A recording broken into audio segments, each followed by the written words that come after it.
Assalamualaikum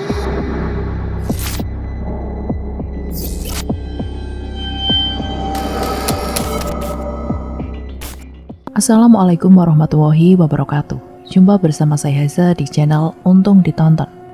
Bagi yang baru nonton, saya ucapkan selamat datang di channel ini. Semoga kita semua senantiasa diberi kesehatan dan dimudahkan dalam segala urusan. Amin amin ya robbal alamin. Nah sob, kali ini saya akan membawakan cerita yang berjudul Keluarga Bapak Rusli, karya dari @cikumuya. Kalian juga bisa langsung mengunjungi tweet beliau ya teman-teman. Tanpa banyak cakap lagi, yuk langsung saja kita masuk ke ceritanya. Awalnya keadaan desa biasa saja, namun semuanya berubah saat kami kedatangan warga baru, keluarga Bapak Rusli. Begitu kami menerka setiap terjadi perkara. Gerimis tipis membuat desa terlihat lebih gelap dari biasanya. Suara jangkrik nampak nyaring. Kabut mulai menutup pandangan. Pukul 5 sore dari kejauhan, nampak lampu senter mencoba menembus kabut yang kian pekat. Sayup-sayup terdengar seseorang menyapa. "Pak." Sapaannya pada Kandar, sedangkan Kandar yang disapa hanya membalas, "Monggo, silahkan," sebagai bentuk basa-basi. Padahal Kandar sendiri tak dapat melihat seseorang itu. Setelahnya seseorang itu terus berjalan. Tak ada yang terlihat dari keluarga itu. Hanya lampu senternya saja yang terlihat. Kalau dihitung dari sinar senter yang menyala, jumlahnya kira-kira 5 orang. Arah senter itu menuju ke atas bukit. Dalam hati Kandar bergumam, siapa gerangan yang sore-sore begini ke atas bukit? Padahal kabut, ditambah gerimis yang pasti akan membuat jalan menjadi licin. Malam berganti pagi, kabut tipis masih tersisa.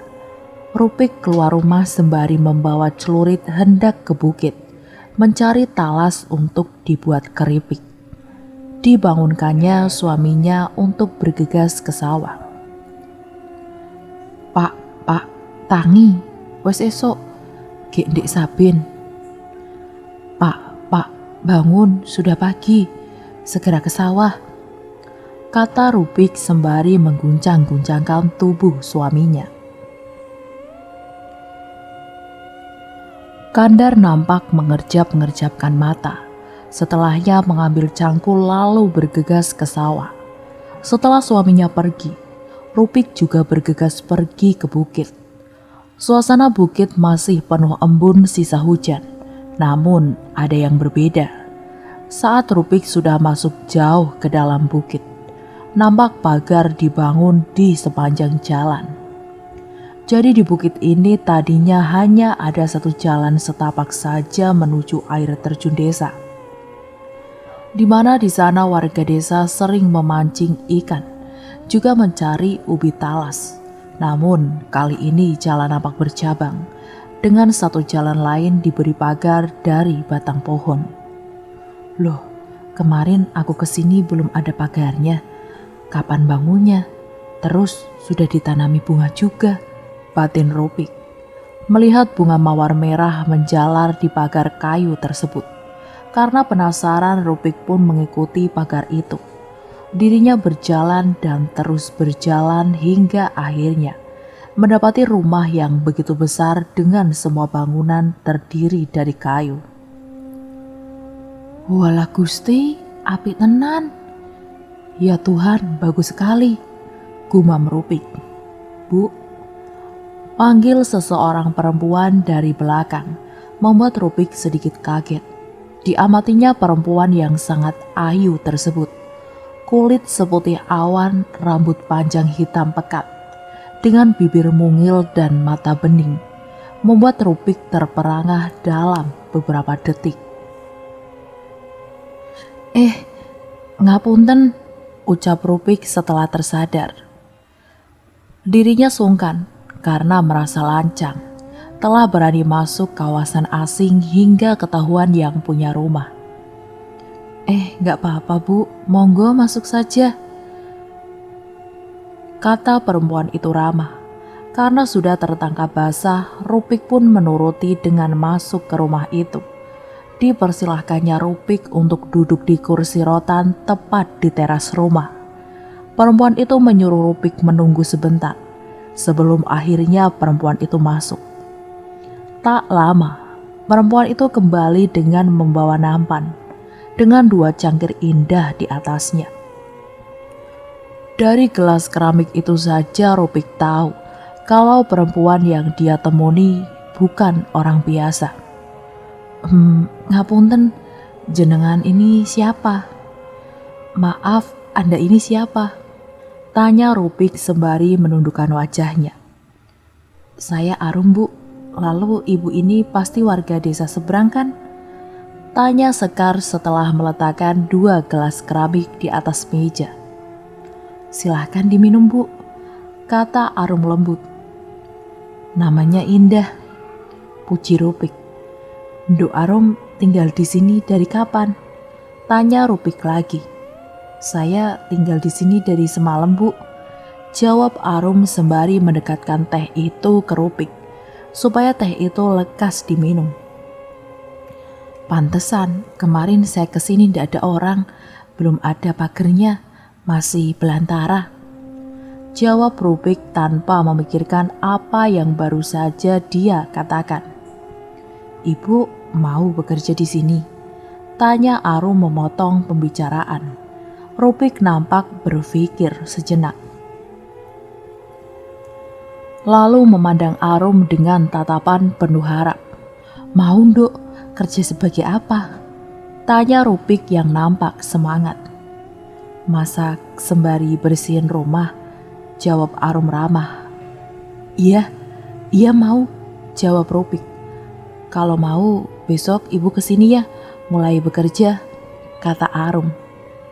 Enggih, besok pagi-pagi saya kesini, jawab Rupik semangat. Setelah meneguk habis tehnya, Rupik bergegas pulang. Tak lupa dibawanya celurit yang tadi dia sandarkan pada tembok dekat kursi rotan. Dirinya tak sabar ingin segera mengantarkan kabar baik pada suaminya. Pak, panggil Rupik setelah sampai di ambang pintu rumah. Apa sih bu? Loh, lah keladinya mana? Tanya Kandar bingung, melihat istrinya pulang dengan tangan kosong. Aku tadi ke hutan, lalu lihat pagar bunga dengan jalan setapak. Saat aku ikuti jalan itu, sebuah rumah besar terlihat. Aku yakin pak, itu rumahnya orang kaya. Pemiliknya juga sangat cantik. Aku ditawari bekerja mulai dari besok, jawab Rupik. Kamu tuh loh ngelindur apa gimana? Orang di hutan mana ada rumah yang kamu bilang itu? Ada pak, ada. Aku lihat pakai biji mataku sendiri, jawab Rupik bersikeras. Gak mungkin, orang minggu lalu waktu aku benerin air yang mampet juga gak lihat apa yang kamu lihat. Iya sih pak, kemarin aku juga nyari keladi gak ada apa-apa. Tapi aku gak mungkin salah lihat, memang ada kok rumahnya. Bahkan aku mampir dan dibikinin minuman, sampai ditawarin kerja. Jawab Rupik masih yakin dengan apa yang dilihatnya. Kamu ngelamun mungkin, sudah masak sana, jawab Kandar, yang masih meragukan apa yang istrinya lihat. Pokoknya besok aku akan tetap ke sana dan mulai bekerja, jawab Rupik sembari beranjak dari tempat duduknya.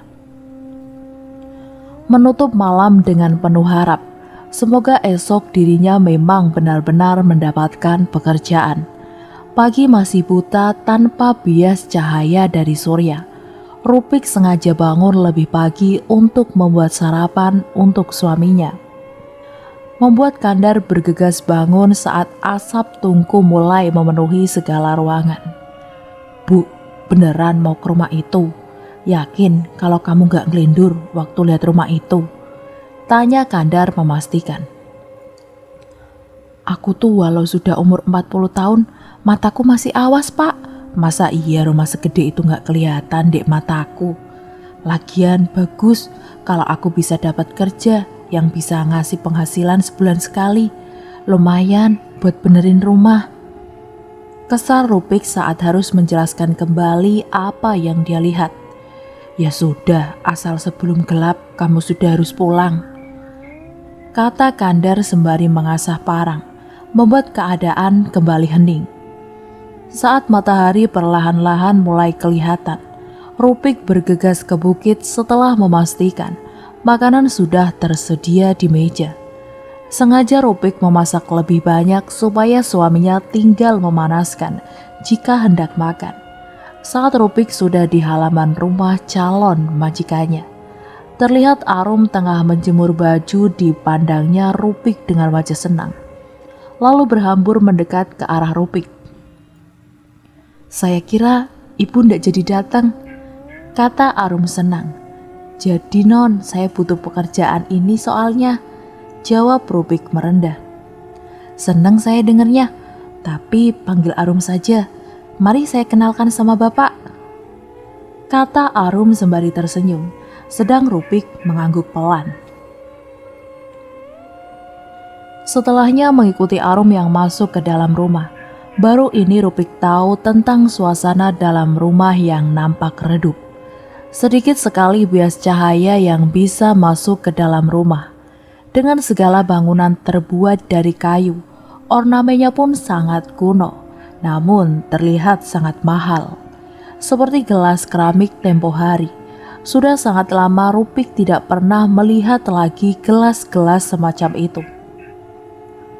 Perkenalkan Mbok, saya Rusli, bapaknya Arum, kata Rusli sembari mengulurkan tangan. Kulo Rupik Ndoro, jawab Rupik menunduk. Panggil Pak wae Mbok, jawab Rusli ramah. Enggih Pak, jawab Rupik. Sebagai pesuruh, Rupik tak berani menatap mata tuanya. Namun sempat terbayang tampilan Pak Rusli yang masih mengenakan celana hitam dengan atasan baju lurik. Terlihat sekali Pak Rusli masih sangat kejawen. Nanti biar Arum yang menjelaskan apa saja yang akan Mbok kerjakan di rumah ini. Memang sulit Mbok, tapi melihat perawakanmu yang kalem, saya yakin kamu telaten. Saya mau mancing dulu.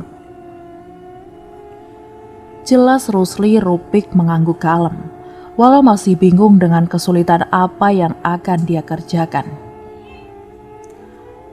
Karena ibu sudah resmi bekerja di sini, jadi saya panggil Mbok saja ya, biar lebih enak.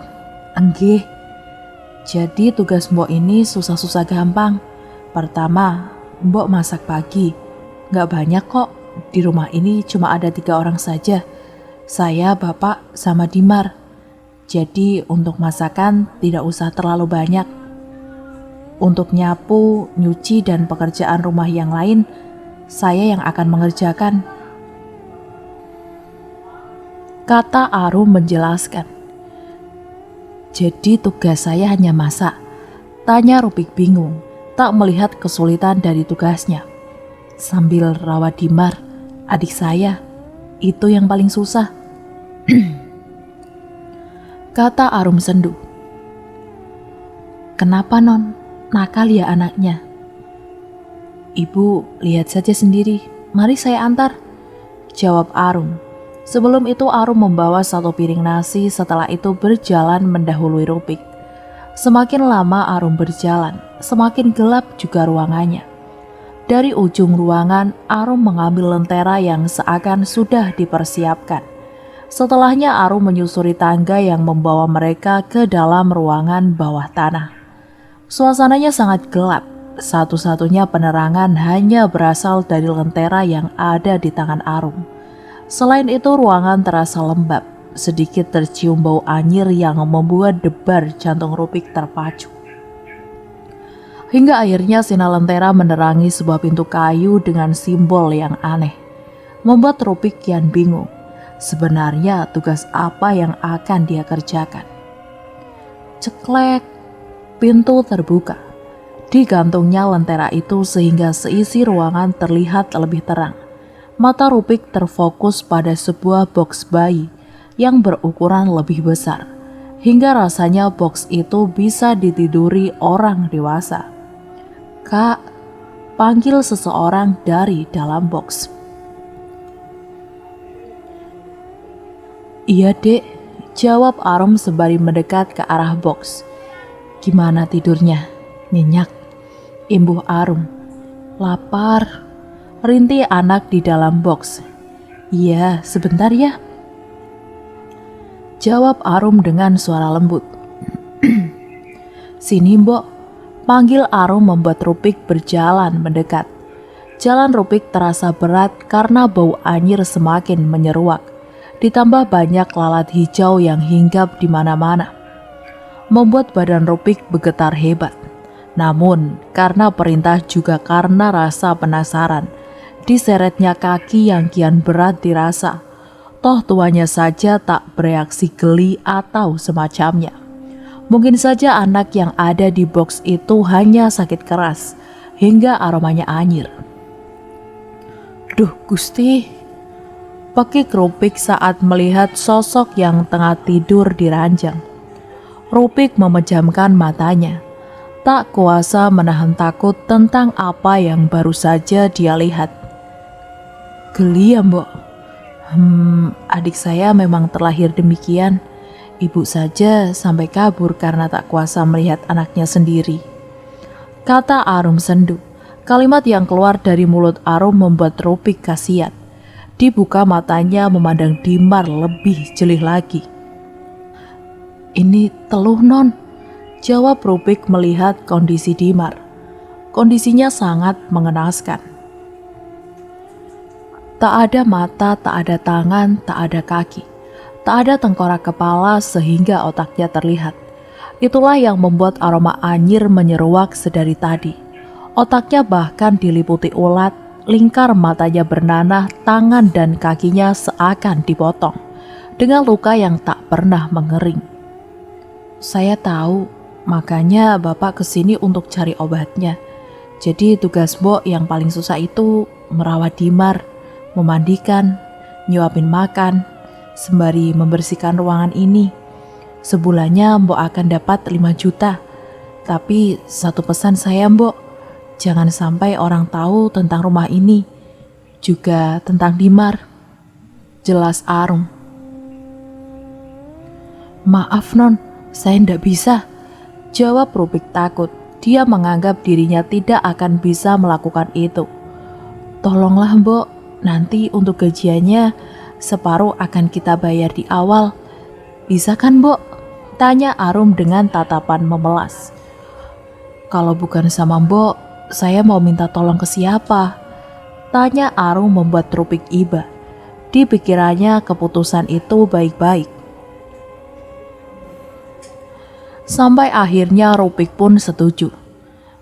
"Saya mau, tapi saya hanya bekerja sampai jam 5 sore.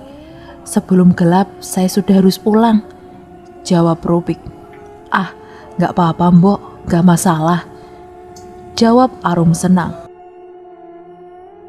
Kandar memandang istrinya bingung. Aneh, sedari istrinya pulang tak ada kata-kata yang menggebu-gebu seperti saat Rupik menceritakan tentang rumah itu. Setiap ditanya, jawabannya pasti singkat. Padahal seharusnya Rupik senang, karena saat pulang Rupik sudah mengantongi uang sebesar 2,5 juta. Padahal uang itu cukup besar untuk ukuran pesuruh, apalagi di desa terpencil seperti desanya. Apalagi itu masih separuhnya. "Kenapa toh Bu? Katanya kamu seneng kerja di sana. Kok kamu dari tadi ditanya singkat-singkat terus jawabannya?" tanya Kandar penasaran. "Sebenarnya aku seneng. Orang yang tinggal di sana itu orang baik semua. Tapi ada hal yang bikin aku takut," jawab Rupik. "Opo toh Bu? Takut apa?" tanya Kandar kian bingung. "Bapak percaya teluh?" tanya Rupik sembari menatap suaminya lekat-lekat. Kandar nampak kaget mendengar apa yang ditanyakan istrinya. Dari gerak-gerik Rupik seperti membingungkan. Pas ditanya juga reaksinya semakin membuat Kandar tidak mengerti. Percaya? Kenapa nanyain itu? Tanya Kandar. Tadi... Tong, tong, tong, tong. Suara kentongan membuat Rupik menghentikan kata-katanya. Bergegas keluar rumah untuk tahu apa yang membuat kentongan itu sampai berbunyi. Ono apa? Ada apa? Tanya Rupik setelah mendekat ke pos ronda. Anaknya Pak Kades meninggal, jawab salah satu warga. Yang mana? Tanya Kandar ikut prihatin. Yang sulung, Yoga, meninggal karena terpleset waktu memancing di air terjun. Jawab warga menjelaskan. Walah Gusti, gumam Rupik. Bergegas Kandar menutup pintu rumah, lalu bersama warga lain menuju kediaman Pak Kades. Sedang Rupik sudah lebih dulu ke sana. Namun Kandar terkejut saat melihat sayup-sayup Nonok tengah menatapnya tajam. Wonge balik, gowo molo, hahaha. Wonge balik. Orangnya balik, bawa hal buruk. Hahaha, orangnya balik. Ucap Nonok sembari berlalu. Wong edan, orang gila. Ucap Kandar kesal lalu bergegas ke rumah Kades. Saat sudah sampai di kediaman Kades, Kandar berpapasan dengan warga lain yang sudah membawa cangkul. Warga terlihat buru-buru, belum juga menegur. Warga sudah mengajak Kandar langsung membuat kubur. Pak Kandar, langsung saja siapkan kubur. Tenda sama kursi sudah ditata soalnya. Ucap warga. Loh, apa nggak diinepin toh? Orang udah hampir gelap. Tanya Kandar bingung. Enggak, kepalanya pecah. Darahnya nggak mau berhenti. Terus udah dihinggapin lalat. Makanya itu harus dikubur malam ini. Ucap warga yang lain. Ya udah mari. Ucap Kandar bergegas. Pik, kamu besok nggak bisa bantu-bantu ya? Nggak bisa, aku soalnya kerja. Jawab Rupik sembari sibuk mengupas bawang. Kerja apa? Ya nyari talas toh. Tapi sore aku langsung ke sini. Tenang aja, ucap Rupik. Ya udah, kasihan lo juga. Pamitnya mancing tapi kepleset sampai kepalanya pecah. Ucap Ina prihatin. Udah nasibnya nah. Makanya anak kamu jangan boleh main ke air terjun sendirian. Ucap Rupik. Gak bakal tak bolehin. Ucap Ina yang hanya dibalas anggukan kecil dari Rupik. Sedangkan itu Kandar tengah bergegas ke kuburan. Hari sudah mulai gelap. Satu-satunya cahaya hanya dari lampu senter yang dia bawa. Itu pun dipinjam warga. Saat Kandar mengarahkan senter ke arah pepohonan, tertangkap sosok perempuan berbaju coklat, tengah menatapnya dengan tersenyum. Namun saat dilihat lebih jeli, perempuan itu menghilang. Duh Gusti, sambat Kandar dalam hati. Ayo Pak, digali, ucap yang lain. Kandar pun mengikuti. Dikeruknya tanah itu menggunakan cangkul. Jujur saja, bukan hanya kali ini dia membantu warga untuk membuatkan kubur di malam hari. Namun suasana suram baru kali ini dia rasakan. Bulu kuduknya meremang, keringat dingin mengucur membasahi jidatnya. Sembari berdoa, Kandar terus melakukan tugasnya sampai akhirnya selesai. Sampun rampung, Pak Kades dikabarin kalau semuanya sudah siap, ucap Kandar. Dengan sigap warga pun mengabari keluarga Pak Kades. Hingga tak perlu menunggu lama, rombongan pun datang membawa keranda. Pak, ikutkan nguburinya, tanya Kandar pada Pak Kades yang menjaga jarak dari jasad anaknya. Kamu aja ya Man, saya nggak sanggup, ucap Pak Kades dengan mata sembab. Kandar pun mengangguk. Dengan dibantu dua warga lain, Kandar masuk ke liang kubur. Saat kain keranda dibuka, semua menangis histeris. Awalnya Kandar bingung, namun saat tahu bau busuk menyeruak, Kandar pun paham. Dengan hati lapang, Kandar menerima jasad Yoga. Kafannya tak lagi putih. Luka yang ada di kepalanya menyebabkan kain kafannya bersimbah darah. Bukan hanya di kepala, namun di sekujur tubuhnya. "Sing tenang, Gir. Yang tenang, Nak," ucap Kandar saat melepas tali kafan yang mengikat tubuhnya. Namun, Kandar kaget bukan main saat sayup-sayup seperti terdengar rintihan. Tolong Pak D," ucap entah siapa. "Awakmu krungu?" "Kamu dengar?" tanya Kandar. "Ora, wis ge endang." "Enggak, udah cepetan," ucap warga. Setelah selesai melepas tali kafan, Kandar dan yang lain kembali kaget hingga meloncat naik saat ribuan kelabang keluar dari jasad itu sembari bau busuk yang makin tak tertahankan. Saat sudah di atas, Kandar bergegas mencangkul tanah agar baunya tidak menyeruak kemana-mana. Sedang kelabang yang tadinya dia lihat juga rintihan minta tolong yang Kandar dengar akan menjadi cerita untuk dirinya sendiri. Setelah menyelesaikan tugas, Kandar dan yang lain pun beranjak dari kubur. Namun, baru saja keluar, Kandar berbalik, tatapannya kembali bertemu dengan tatapan perempuan berbaju coklat yang sempat dia lihat. Untuk sesaat keduanya membeku, sampai saat sosok perempuan itu menyunggingkan senyum. Namun Kandar membuang muka.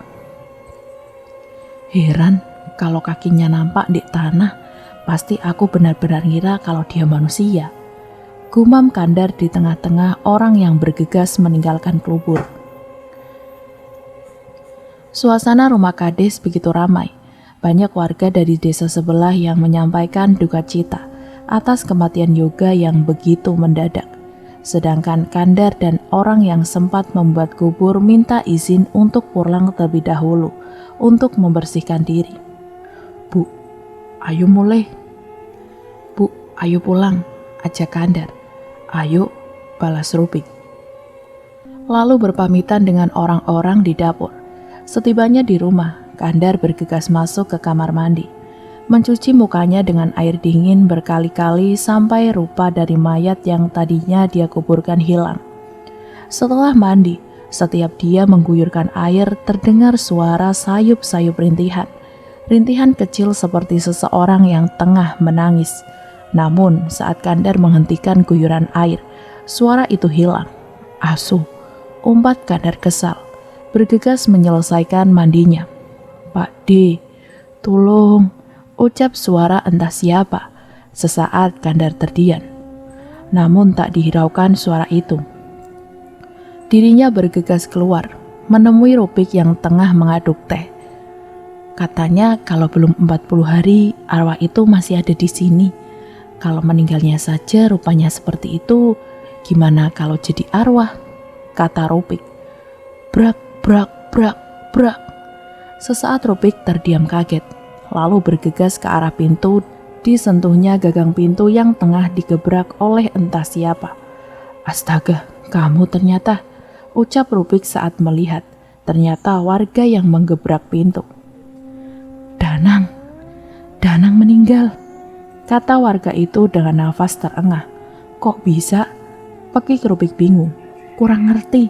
Pas Pak Inung pulang, anaknya sudah tergeletak di kasur. Darah di mana-mana. Dan matanya hilang. Ucap warga merinding. Tak lama setelah itu kentongan kembali dibunyikan. Bergegas Kandar kembali ke pos ronda bersama Rupik. Di sana semua warga membawa obor. Raut wajahnya marah.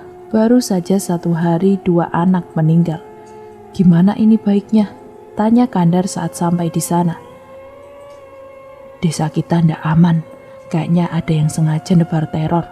Gak mungkin anak yang tak tinggal di rumah dalam keadaan baik-baik saja tiba-tiba meninggal tanpa mata.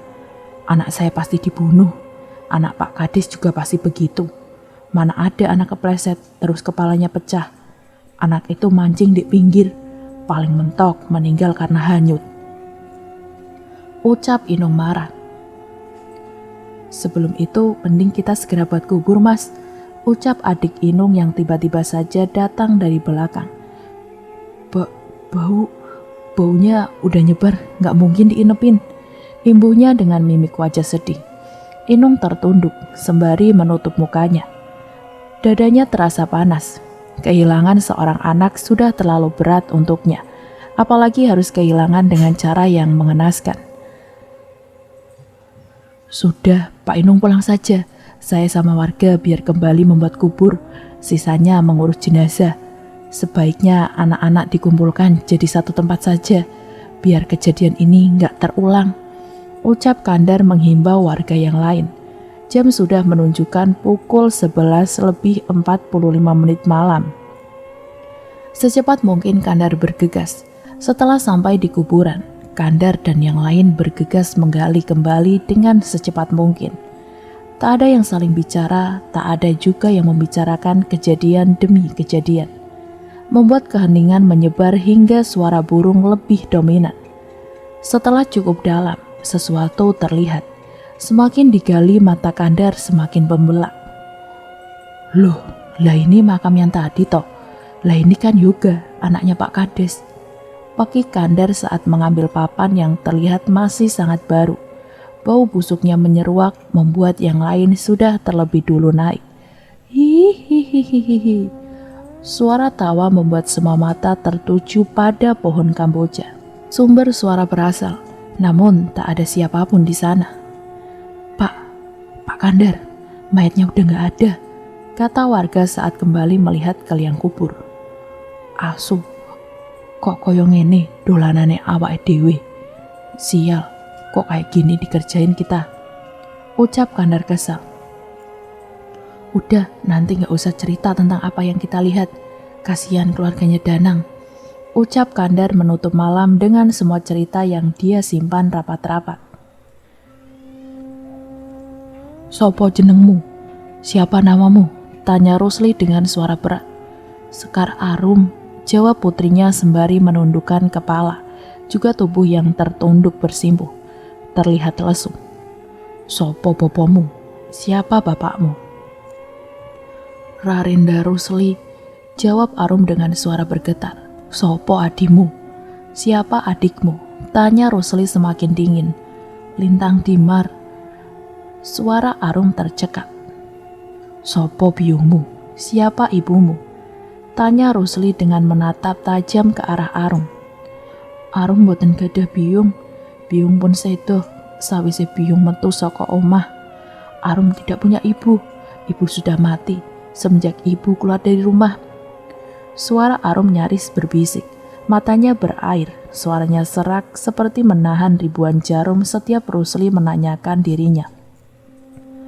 Adimu sentuk tombo, ojo kok rasa sapa ae sing mati. Adimu loro digawe wong, awakmu yo eruh. Salahe bapak ndek endi? Pas bapak njaluk ijoli karo sing gawe jalaran. Ngger, bapak udah wong beneh. Bapak mung bapak sing gak iso ndelok anake kelaran. Adikmu sudah mendapat obat, jangan diratapi. Siapa saja yang mati, adikmu dibuat sakit oleh seseorang. Kamu juga tahu itu. Lalu salahnya bapak di mana? Saat bapak meminta ganti pada mereka yang memulai perkara. Bapak bukan orang baik. Bapak hanya bapak yang gak bisa lihat anaknya menderita, jawab Rusli dengan suara sedih. Sepurone bapak. Maaf, jawab Arum sembari memegang kaki Rusli, menyesali keluhannya atas kematian anak yang tidak bersalah. Padahal Arum tahu benar siapa yang lebih dulu membuat perkara. Rupik menundukkan kepalanya saat mendengar sebuah percakapan dari dalam rumah. Tangannya yang hendak mengetuk pintu diurungkan olehnya. Rarendra, gumam Rupik di dalam hati, seperti tidak asing dengan nama yang baru saja disebutkan oleh Arum. Namun disimpannya segala resah yang coba dia hubungkan seperti potongan puzzle untuk diendapkan dulu di kepalanya. Kini rasa penasaran tertuju pada Dimar. Tok, tok, tok. Rupik menunggu yang punya rumah membukakan pintu. Tak lama Arum keluar sembari menatap datar ke arah Rupik, membuat Rupik berdebar. Sudah dari tadi ya mbok? Tanya Arum. Baru saja sampai neng, maaf terlambat, ucap Rupik.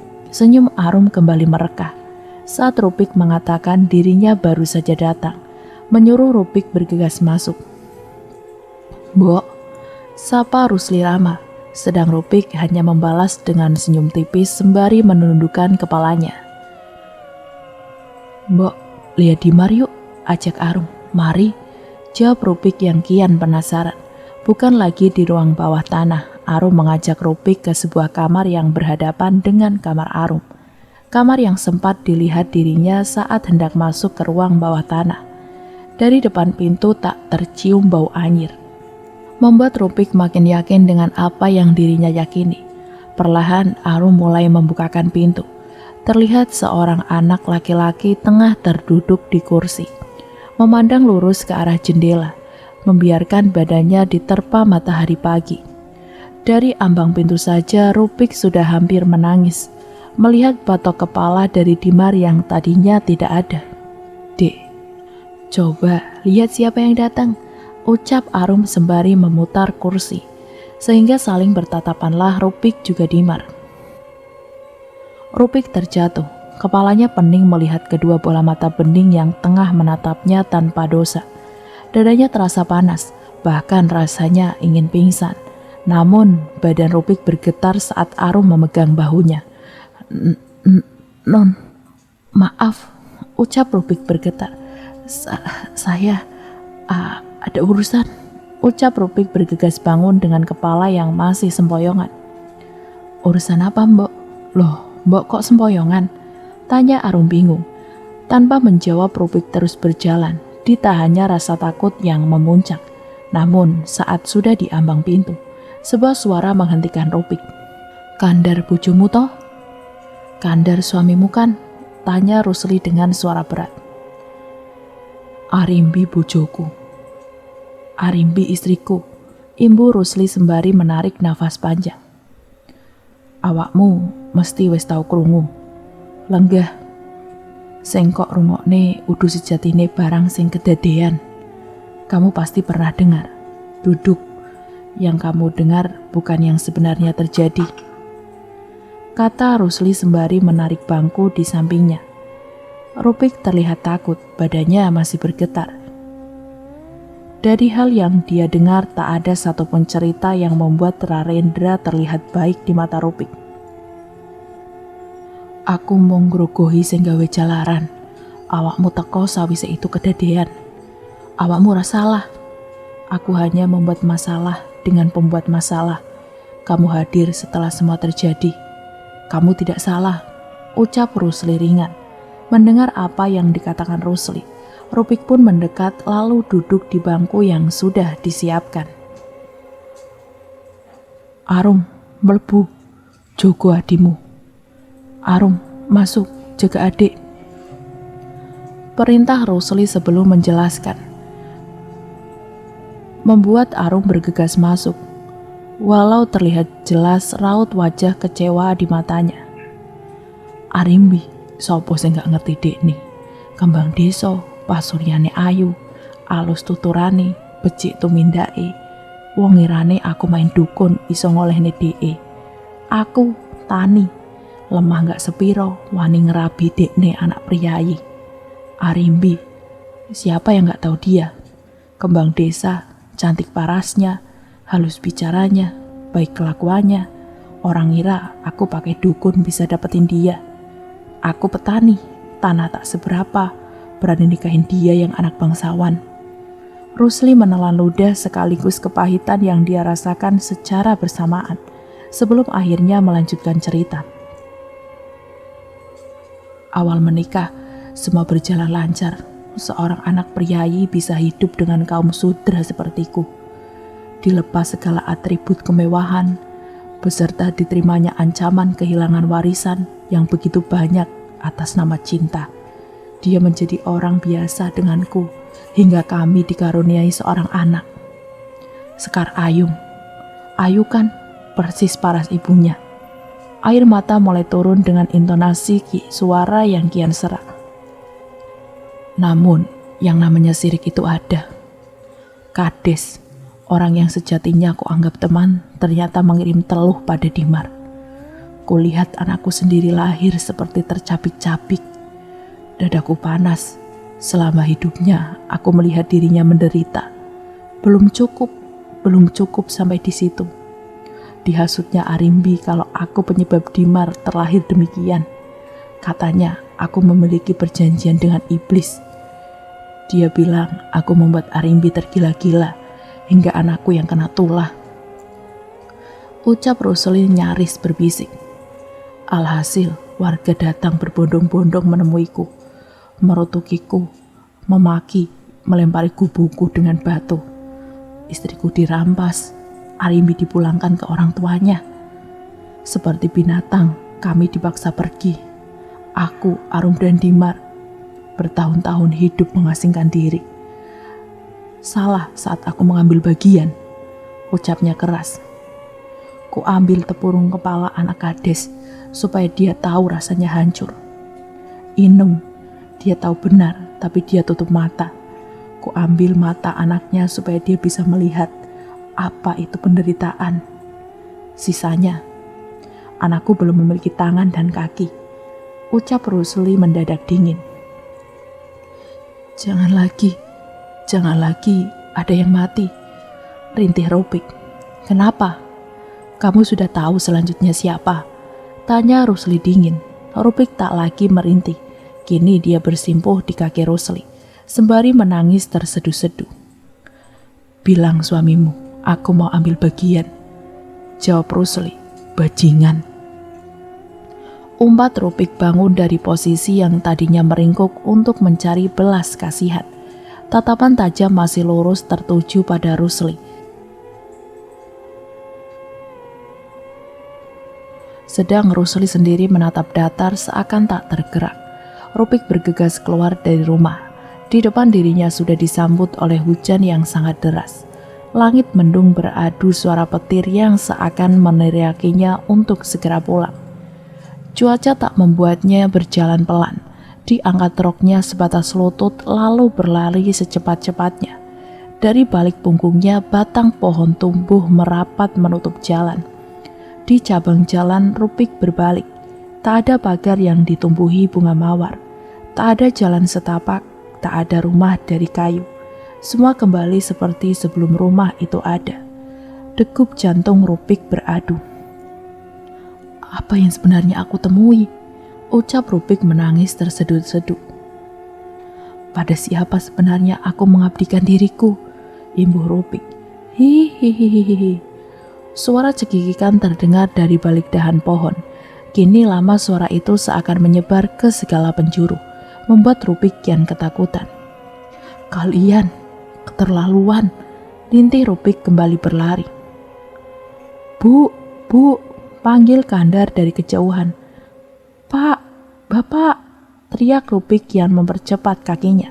Tangis Rupik pecah saat beradu tatap dengan suaminya. Kandar sengaja menjemput istrinya setelah tahu siapa yang sudah menjalankan sebuah permainan dari setiap kejadian. Kandar takut jika yang diincar adalah istrinya karena memang keluarganya tidak memiliki keturunan. Namun, baru saja Kandar hendak mendekat, petir menerpa sebuah pohon hingga membuatnya tumbang. Terekam jelas di mata Rupik bagaimana pohon itu menghantam tubuh suaminya. Tak ada teriakan, tak ada tangisan. Untuk sesaat tubuh Rupik mematung. Dirinya masih menganggap semua ini mimpi buruk sampai darah suaminya mengenai kaki telanjang Rupik yang penuh goresan semak berduri. Darah Kandar berbaur dengan air hujan. Merahnya pekat, baunya anyir. Sampai di detik itu Rupik masih membeku, merasakan setiap tulangnya seperti dicabut satu demi satu. Rasa sakit pedih menamparnya pada kenyataan bahwa dirinya sebatang kara sekarang. Bukan hanya tangan, bukan hanya kaki. Tubuh Kandar hancur tak bersisa. Bahkan pohon itu seakan menelan tubuh Kandar tanpa menyisakan sesuatu yang bisa dilihat. Tak lama warga berdatangan. Saat warga menyentuh pundak Rupik, saat itu juga semuanya gelap. Pemakaman. Tempat inilah yang memisahkan Rupik dan Kandar suaminya. Sendiri kata itu terus terngiang di kepala Rupik. Tak memiliki garis keturunan, kini juga suami meninggal. Bahkan bukan hanya badan hancur suaminya yang dikuburkan, tanpa bisa dimandikan, tanpa bisa dilihat wajahnya untuk terakhir kalinya. Hanya ekspresi haru yang hanya selang beberapa menit sebelum pohon menimpa Kandar yang bisa dirinya kenang. Pemakaman selesai hampir jam 8 malam. Semuanya sudah bergegas pulang. Hanya Rupik yang seakan enggan meninggalkan suaminya, membiarkan dirinya melamun sembari membelai nisan kayu Kandar.